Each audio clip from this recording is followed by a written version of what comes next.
सुप्रभात प्यारे बच्चों। आइए एक बार फिर से आपका स्वागत है।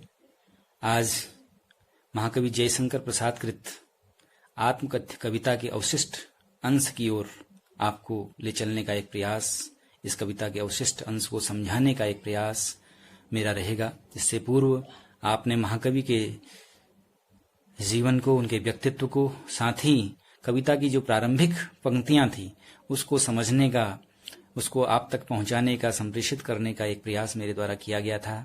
आशा है आप उससे लाभान्वित हुए होंगे।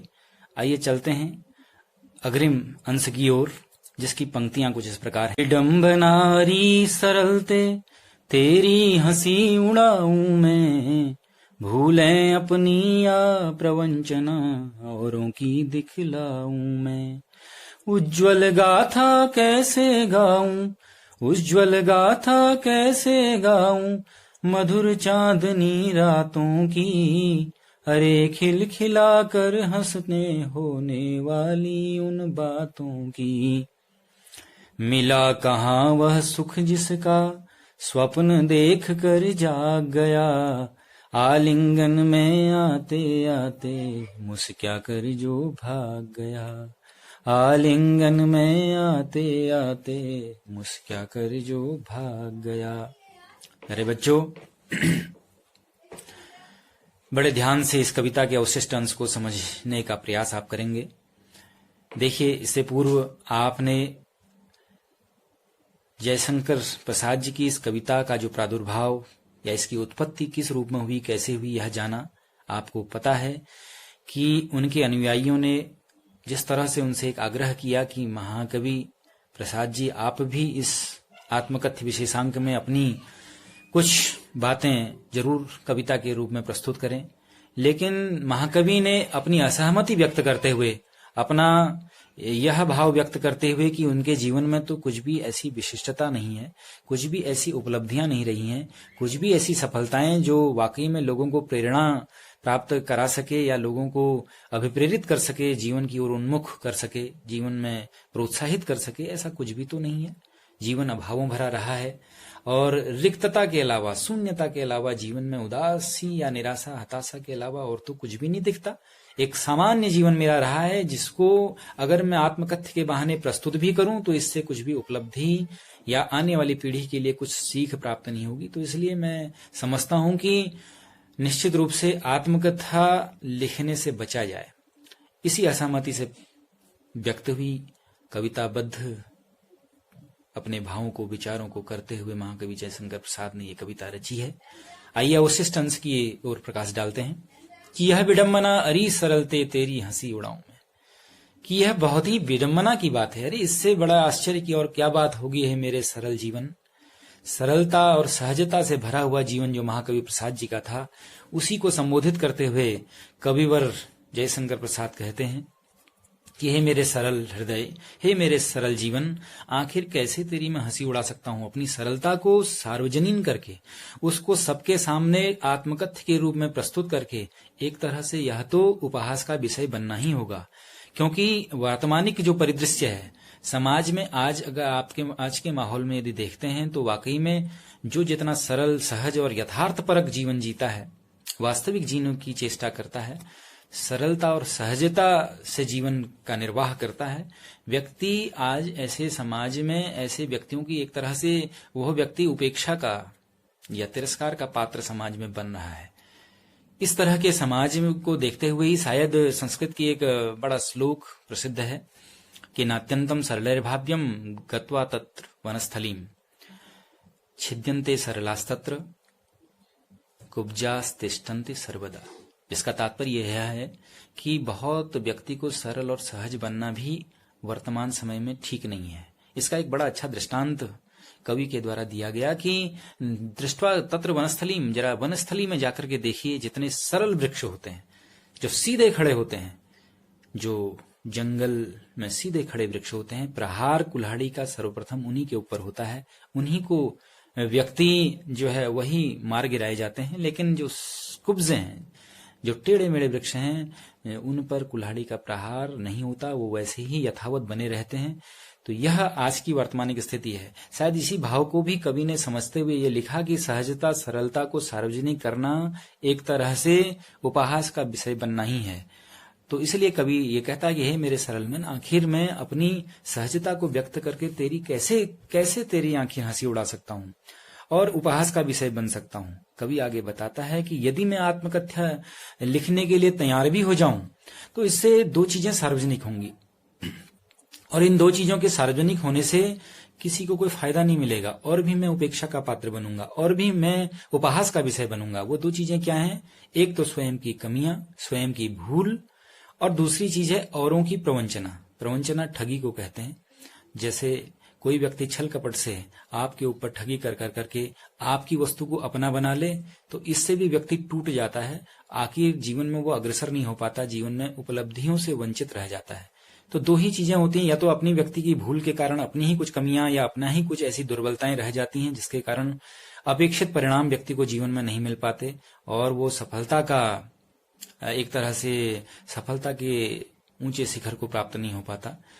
तो इस तरह से कवि ने कहा कि इस तरह से दो चीजें होंगी, या तो मैं क्या करूंगा, भूलें अपनी इस आत्मकथ्य के बहाने यदि मैं लिखने की तैयारी भी करूं तो इससे मेरी क्या होगी, स्वयं की भूलें, स्वयं की कमियां उजागर होंगी, जिससे व्यक्ति कुछ सीखेगा नहीं और भी मेरा ही जीवन उपहास का विषय बनेगा। दूसरी चीज यह है कि औरों की प्रवंचना, जिन कई सारे सन्मित्र कुछ ऐसे भी होंगे महाकवि के शायद जीवन में, जिन्होंने अपना बहुत कुछ महाकवि का चुरा करके या महाकवि प्रसाद जी के विचार को अपना बना करके, उनके कथ्य को अपना बना करके उनके साथ एक तरह से प्रवंचना की, ठगी की, और जिसके कारण प्रसाद जी का सरल व्यक्तित्व उनसे कुछ कह नहीं सका। लेकिन अगर आत्मकथा लिखेंगे तो जितनी भी उनके जीवन की अच्छाइयां बुराइयां हैं सबका उद्घाटन उनको करना उनकी व्यवस्था होगी, क्योंकि आत्मकथात्मक अंश में तो व्यक्ति अपने गुण दोषों पे तटस्थ होकर करके उनका वर्णन करता है। गुणों को भी दोषों को भी दोनों को उद्घाटित करेगा। तो जब दोनों को उद्घाटित करेगा तो ऐसे जो प्रवंचना करने वाले मित्र हैं वो भी सार्वजनिक हो जाएंगे, उनका भी पोल खुल जाएगी, तो जिससे क्या होगा, उनको भी शर्मिंदगी का एहसास होगा, और महाकवि के लिए किए गए अपने कपटपूर्ण व्यवहार के प्रति वो भी काफी शर्मिंदगी महसूस करेंगे। यह भी कवि देखना नहीं चाहता। इसलिए कवि कहता है कि दो चीजों को मैं सार्वजनिक करूंगा तो यह निश्चित रूप से उनके लिए भी दुख का विषय है जिन्होंने मेरे साथ प्रवंचना की है, वो भी सार्वजनिक होंगे, उनका भी जीवन उपहास का विषय बन जाएगा, और स्वयं मेरी कमियां उजागर होंगी तो मेरा भी जीवन उपहास का विषय बनेगा। इसलिए अच्छा और भलाई इसी में है कि मैं आत्मकथा प्रस्तुत ही न करूं। आगे कवि कहता है कि उज्जवल गाथा कैसे गाऊं मधुर चांदनी रातों की। कवि के जीवन में भी मधुर चांदनी रात सुखद जीवन का प्रतीक है। चांदनी रात का मुहावरा भी, एक लोकोक्ति भी हम सुनते हैं कि 4 दिन की चांदनी फिर अंधेरी रात। अर्थात व्यक्ति के जीवन में जो सुखद पल होते हैं वो अल्पकालिक हैं, वो काफी कम होते हैं, न्यून होते हैं। लेकिन ये दुखालयम शाश्वतम कहा रखा है, ये निश्चित रूप से ये संसार दुखालय है, दुखों का घर है, यहाँ दुख ज्यादा है और सुख कम है। तो महाकवि के जीवन में भी काफी कुछ सुखद पल आए, लेकिन वो काफी नितांत एकाकी थे। कुछ व्यक्ति के जीवन में कुछ ऐसे भी दिन होते हैं, कुछ ऐसा भी अवसर आता है जो नितांत एकाकी होते हैं, उनको सार्वजनिक करने में व्यक्ति असहजता महसूस करता है। तो व्यक्ति के जीवन में भी कुछ सुखद, उससे प्रेमिका से, उसकी प्रेयसी, उसकी प्रियतमा से जुड़े कुछ ऐसे नितांत अपने कुछ ऐसे पल थे, ऐसे सुखद दिन थे जिनका वर्णन करने में वो अपने आप को असहज महसूस करता है। और वाकई में ये दिन भी, ये सुखद पल भी अनुभव के विषय हैं, नितांत एकाकी हैं। इनको सार्वजनिक करने से कुछ भी उपलब्धि हासिल होने वाली नहीं है। इसलिए इनकी उज्जवल गाथा, इनकी चमकती हुई जो एक छवि मेरे जीवन में बनी हुई है, उसको केवल उसका रसास्वादन कर भी करना चाहता है, उनको केवल अनुभव करना चाहता है। उनको सार्वजनिक कर करके व्यक्ति या कवि स्वयं उपहास का पात्र नहीं बनना चाहता। इनको उद्घाटित करके व्यक्ति किसी को कुछ प्रेरित भी नहीं कर सकता, और न इनसे व्यक्ति कोई प्रेरणा ले सकता है। ये नितांत एकाकी पल हैं। इनकी आखिर इन सुखद दिनों की वह गाथा इनको काव्य रूप में या आत्मकथ्य के रूप में प्रस्तुत करके आखिर व्यक्ति कुछ भी क्या आखिर उससे प्राप्त कर पाएगा। इसलिए कवि कहता है, उज्जवल गाथा कैसे गाऊं मधुर चांदनी रातों की, अरे खिलखिलाकर हंसने होने वाली उन बातों की। कवि की प्रियतमा के साथ जो नितांत एकांत में बिताए गए जो पल थे, जब खिले खिलाकर कभी हंसता था, लेकिन ये समय उनके जीवन में काफी अल्प रहा। बहुत जल्दी ही इनका अवसान हो गया और सारा जीवन दुखों में तब्दील हो गया। जीवन में महाकवि प्रसाद जी के ये काफी दुख का अवसर आया, तो इसलिए इन खिलखिलाकर हंसने होने वाली उन बातों की केवल व्यक्ति अनुभव कर सकता है, उनको घटित नहीं कर सकता। इसलिए कवि कहता है, मिला कहाँ वह सुख जिसका, स्वप्न देखकर जाग गया, आलिंगन में आते आते मुस्कुरा कर जो भाग गया। कवि आगे इन पंक्तियों में बताता है कि कवि के जीवन में भी स्वयं उन्होंने भी बहुत सारी सुखद कल्पनाएं की थी, जीवन में बहुत अच्छी अपने एक सुखद जीवन की बहुत सपने संजोए थे, लेकिन वह सुख के पल उसके जीवन में नहीं आया। व्यक्ति जो सोचता है यथामति या वो सब कुछ पूरा ही हो जाए, ऐसा तो संभव हो नहीं पाता। तो इसलिए कवि अंत में कहता है कि जिस सुखद जीवन की कल्पना उन्होंने की थी, उसका तो केवल स्वप्न मात्र में वह उसका अनुभव कर पाए, उनका यथार्थ धरातल से कोसों दूर तक उसका कोई वास्ता नहीं रहा।